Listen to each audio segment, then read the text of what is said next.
The notorious last dinner is a fascinating tradition for prisoners on death row that is practiced in several American states and other nations where the death penalty is authorized. On the eve of their execution, convicts are given the option to choose any food or beverage they like as long as it complies with specific rules. Here are a few of the most bizarre dinners ever noted. Victor Harry Fager, number 20. Victor Harry Fager, a 28-year-old convicted kidnap murderer, received a death by hanging verdict in 1963. The young man had only one request for his last meal: a single olive with the pit's tilling. Fager's suit pocket had the olive pit, which led to the widespread assumption that he wanted to be buried next to it so that the peach tree would grow from his grave after his execution. It's almost a touching sentiment for a dangerous criminal. Gerald Lee Mitchell, number 19.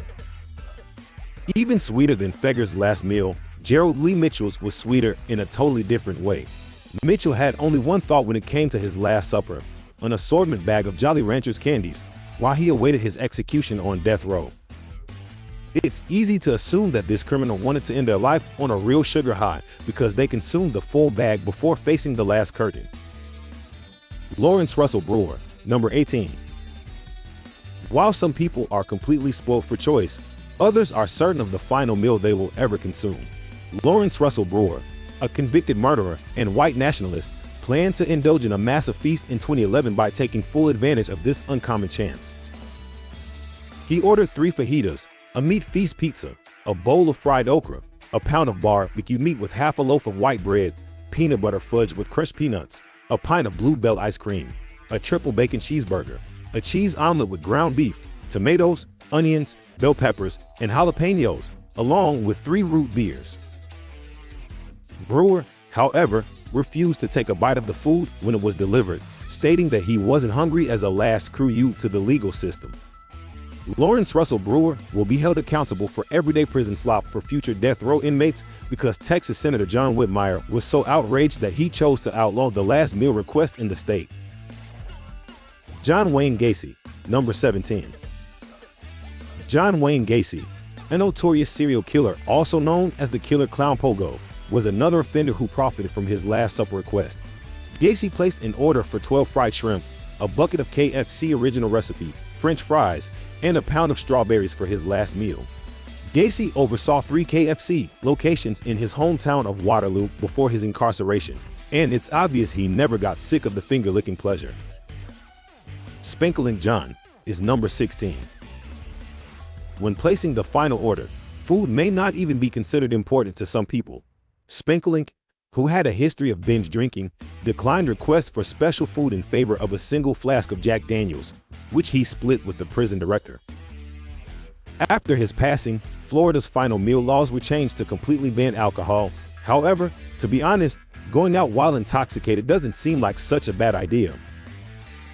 Aileen Wuornos is number 15.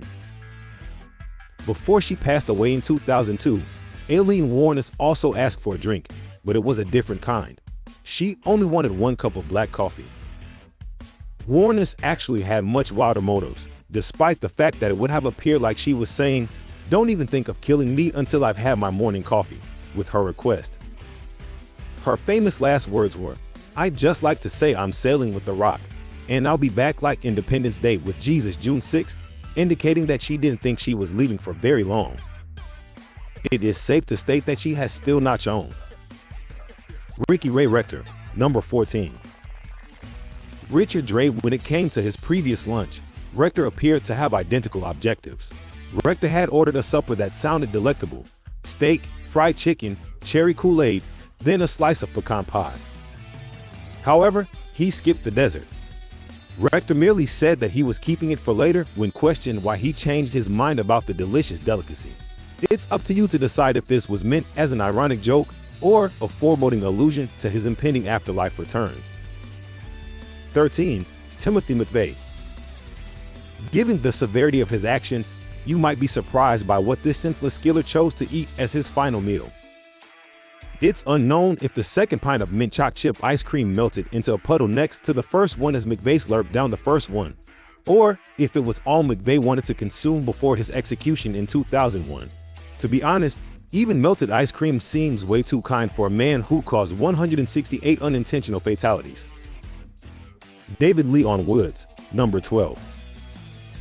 Before being executed on May 4, 2007, in Michigan, Indiana, convicted murderer David Leon Woods spent a remarkable 22 years on death row. When the terrifying time finally arrived, Woods had a very straightforward request for his farewell supper.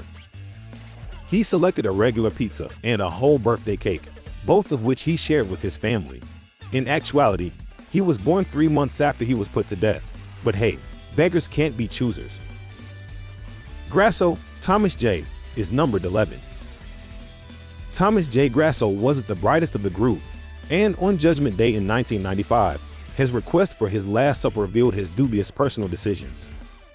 He placed numerous expensive food orders, including a double cheeseburger from Burger King, 2 strawberry milkshakes, 2 dozen steamed clams, half a dozen grilled ribs, and a can of spaghetti to be served at room temperature. Instead of the intended spaghetti and meatballs, Grasso received them, which he would never be able to forgive. His last words were, "My spaghettis were not delivered. I ordered spaghetti. I want the media to be aware of this." Stephen Wayne Anderson, number 10. When putting together the ideal final meal, Grasso is not the only one to blend in a seemingly unrelated component. Although Stephen Wayne Anderson was a somewhat dangerous criminal, his culinary preferences were, at the very least, intriguing. The 48-year-old asked for 2 grilled cheese sandwiches, a pint of cottage cheese, a bowl of hominy corn, peach pie, chocolate chip ice cream, and, a huge helping of radishes on the side before being put to death in California in 2002. Peter J. Mignole, number 9. Peter J. Mignole, a convicted murderer, might challenge Lawrence Russell Brewer in 2004 for one of the largest orders ever delivered on Execution Row. Before confessing to his misdeeds and declaring that he was ready to pay the price, Mignole gobbled up this enormous order. He asked for 20 beef tacos, 20 beef enchiladas, 2 double cheeseburgers, a pizza with jalapenos, fried chicken, salt and pepper spaghetti, and a modest dessert of a small fruit cake, a half piece of chocolate cake, a half piece of vanilla cake, cookies and cream ice cream, and cookies and cream ice cream. He also had 2 batches of Coke, Pepsi, root beer, and orange juice to wash it all down. Perhaps his plan was to blow up like Henry Roman before answering to the law. Velma Barfield is number 8. The grandma on Execution Row was a kind, God-fearing woman. When Velma Barfield received a lethal injection in 1982, she became the first woman to be executed in the US in 22 years, but not before receiving one Last Supper.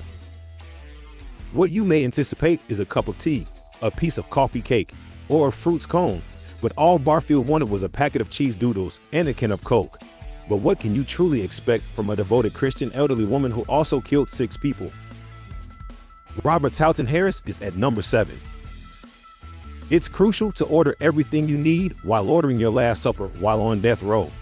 There's no need to second-guess yourself when you can order everything at once. Robert Towton Harris, an 1992 homicide suspect, ordered a 21-piece bucket of KFC, 2 large Domino's pizzas, a 6-pack of Pepsi with ice cream, and a bag of jelly beans for dessert, as well as a pack of Camel cigarettes for good measure. Harris is best known for his parting comments, "You can be a king or a street sweeper, but everybody dances with the Grim Reaper," which are often quoted.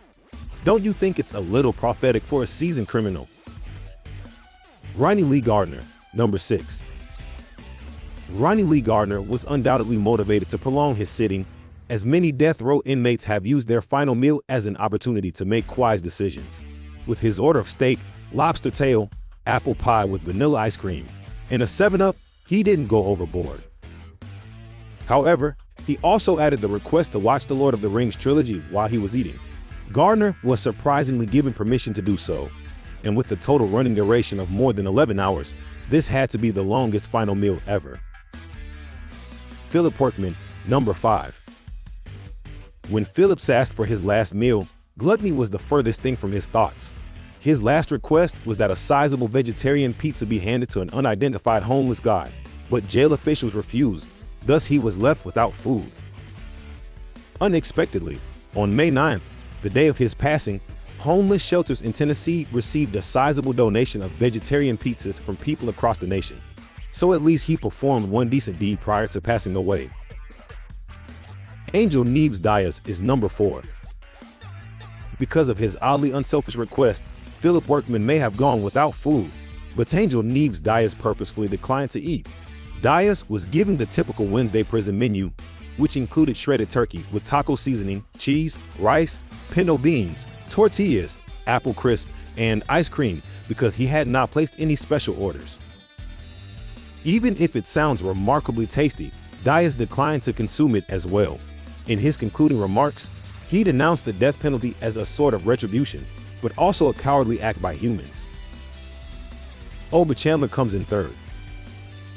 He had 2 white bread salami sandwiches with mustard and peanut butter for his final meal, along with a grape jelly sandwich, iced tea, and coffee. And it's safe to assume that another person will eat the crust with all that bread. Second, we have Robert Dale Conklin. Conklin's order of filet mignon wrapped in bacon, deveined shrimp sauteed in garlic butter with lemon, a baked potato with real bacon bits, chives, and sour cream, corn on the cob, asparagus with hollandaise sauce, French bread with butter, goat cheese, cantaloupe, vanilla bean ice cream, and iced tea shows that he had high standards. James Edward Smith is number 1. The last meal request made by this convicted felon was one of the strangest ones ever noted. In 1990, when it came to his last supper, all he wanted was a lump of soil. The soil was mentioned as being of the Rakunda type, which is connected to witchcraft, and while some have hypothesized that he really did mean to eat the dirt, others have said he intended to perform a voodoo ritual. Smith's request was denied because dirt wasn't on the list of approved foods under prison policy. Instead, he was given a cup of yogurt, which is obviously the only logical substitute. What would you therefore order if you were in their shoes? Which food most piqued your interest? Please tell me in the comments section below.